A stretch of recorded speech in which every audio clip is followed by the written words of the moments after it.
Hello everyone, I'm back with another analysis of a top run. This is a very recent run from Aquacorde.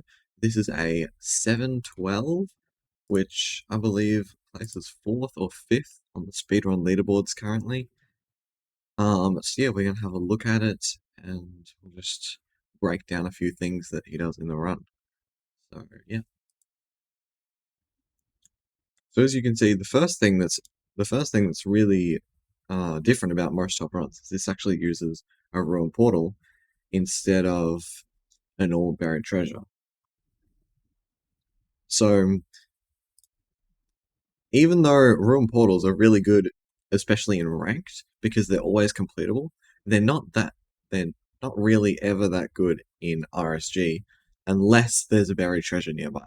Because it's really rare, especially from this portal type where you have to get like 7 obsidian or something to complete the rest of the portal. It's really rare that you're going to get that much obsidian from the chest. So what he's going to do is he's going to open the chest. He's going to look for a golden axe in order to break the chest quicker. Most of the time there isn't one, just like here.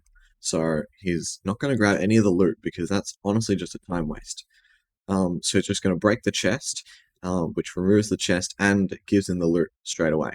And so the reason he breaks the chest is so that he can hide for a possible buried treasure that's nearby. If there is, and he doesn't break the chest, then the spike will just be the ruined portal chest, and not he won't find the buried treasure. So he has to break this chest first, and then, as you can see, he does this, and he gets a spike.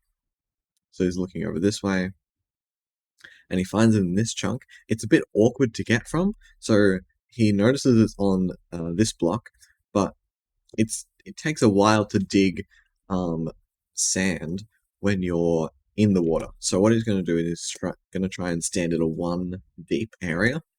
But what that does, it honestly loses him a bit of time. He's able to break the first one really quickly, but the second one is a little bit more precise, so he has to like mess around with the cursor position a little bit. It doesn't lose him that much time, but yeah, it's just a little thing to be aware of. Then he gets 6 TNT, which is a lot. And he has the flint and steel from the chest, which he can immediately light it. This is a really good TNT spot. He could have gone to like a 2 TNT area, which would have been fine. But this has 3 trees, which means he's going to be able to get plenty of wood, plenty of blocks. So yeah, that's really good. And he can use the other TNT for a donut TNT in the fortress, and possibly, if it's a bridge bastion, he could use this to blow up the chalice. And so something else to notice here is he only has 4 iron, which is not enough for a bucket and a pickaxe. And since he's one short of being able to complete the portal with obsidian, he'll have to craft a bucket in order to complete it with lava. So he'll potentially have to look for iron in the bastion chests, or he could also use TNT to blow up the gold. So he gets his blocks here. He gets 11 wood, which is a really good amount. And he crafts, obviously, all gold tools because he can't craft any other tools. And now, since there's two obsidian on the bottom and 1 on the side, you can actually build a neat little setup that just lets you complete the ruined portal on the frame instead of having to make one from scratch like you normally would.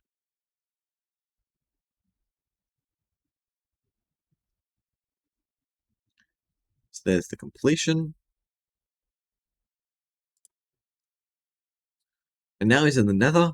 He gets a really close spike, and he sees, he locates the spike. It's about in this direction, and I'm pretty sure around about here you can also see the fortress. If I just go back a bit, yeah, you can see this is the leg of the fortress. I think he wide macros around here as well. Yeah, you can see that a lot easier. Obviously, you can see it pretty well there, but you can see it even clearer with the wide macro. That's the fortress. So he can't see the bastion just yet, but it's right over this hill, which means the bastion fortress are in really they're really close together, which is good. Unfortunately, this is a pretty big time loss. The bastion is at least like 40 blocks or so out in the lava, so he's gonna have to bridge all the way across, which is not hard. It's just time consuming, right? And I mean, you probably get a little bit nervous doing this, right? You can see the fortress and the bastion. Speed bridging, you can always mess up, but this stuff is easy for top runners like Aquacorde.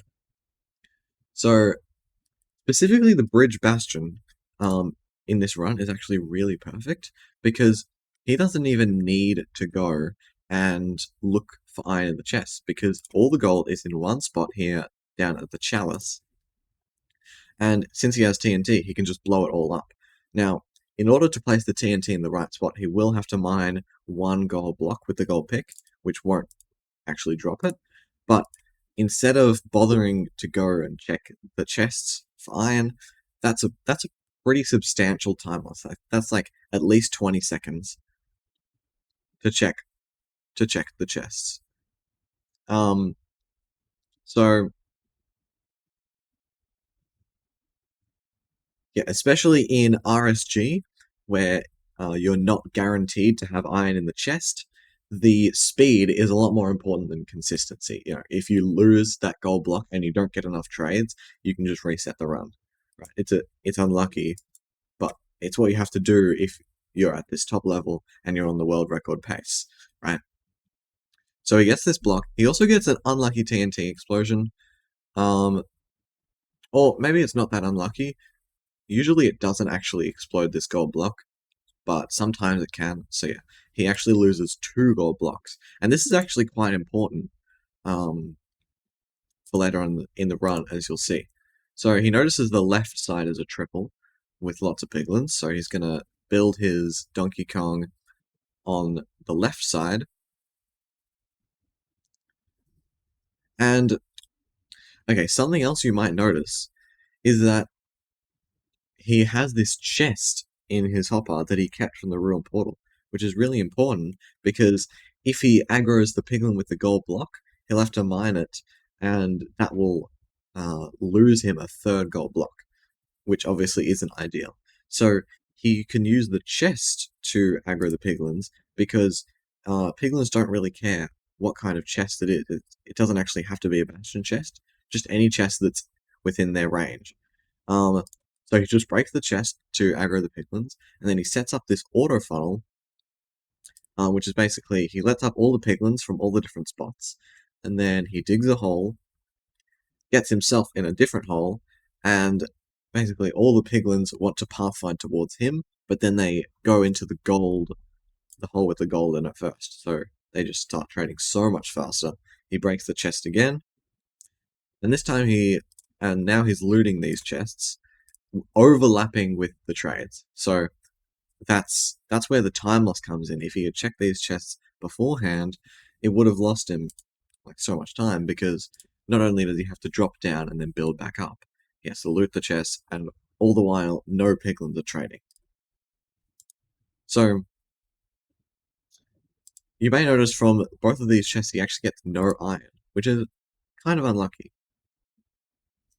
So he's going to go and check the other chests, obviously for obsidian and other stuff like that.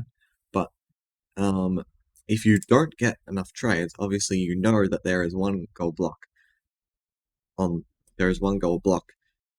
still on the chalice which you can mine.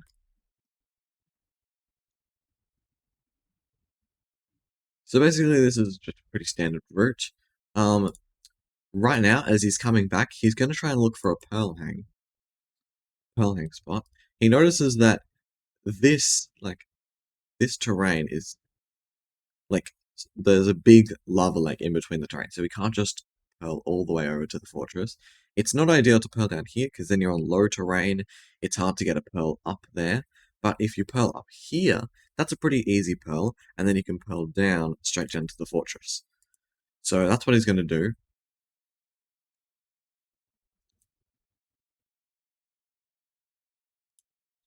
So you may notice here, he actually doesn't have a single iron nugget trade. And for those wondering, not getting an iron nugget trade in the amount of gold that he traded is about as rare as getting one pearl trade from one gold. So that kind of puts into perspective how unlucky he is. He could have made an iron axe with those nuggets. He could have made an iron pickaxe, for example, if he was like a couple trades short. He could have gone to the backup blocks, um, which, as you can see, if you open his inventory, he has 17 obsidian, right? So if he's 3 short and he goes over to the backup blocks and there's like 2 or 3 gold blocks there, and he has an iron pickaxe that he can mine them with, that's like that's kind of worth it, right?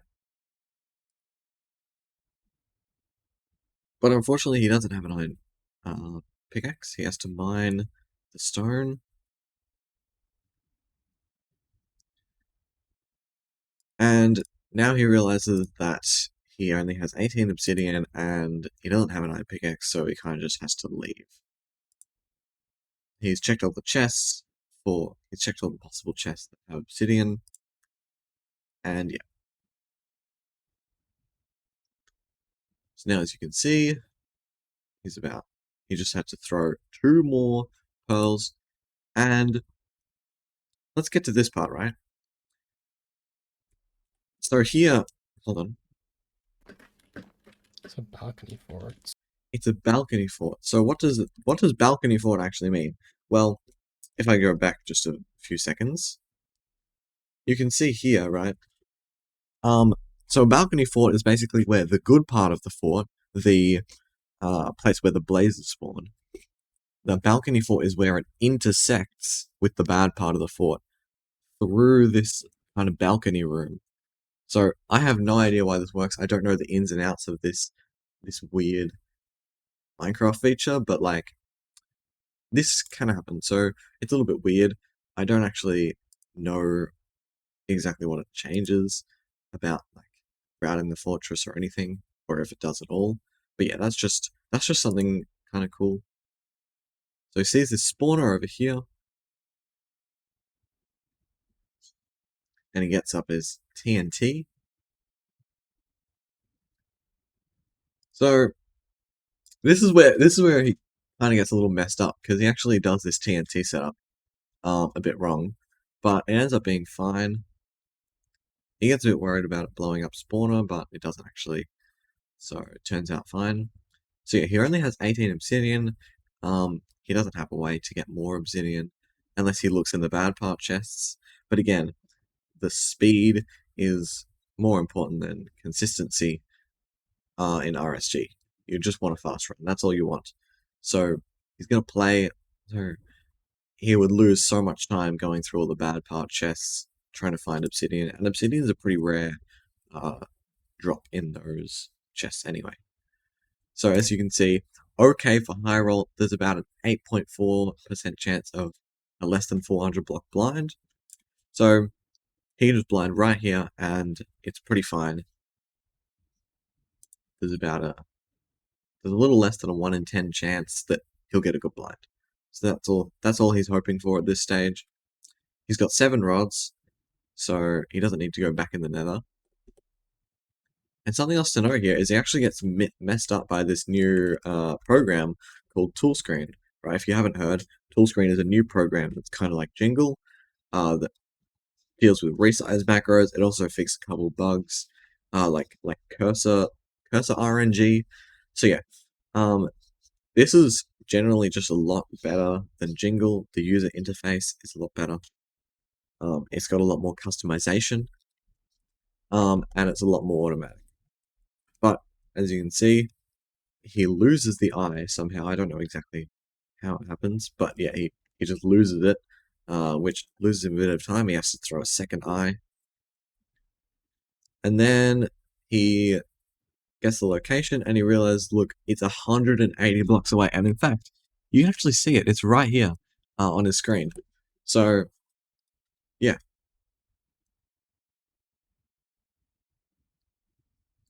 So he's looking for a dolphin to get there even quicker. And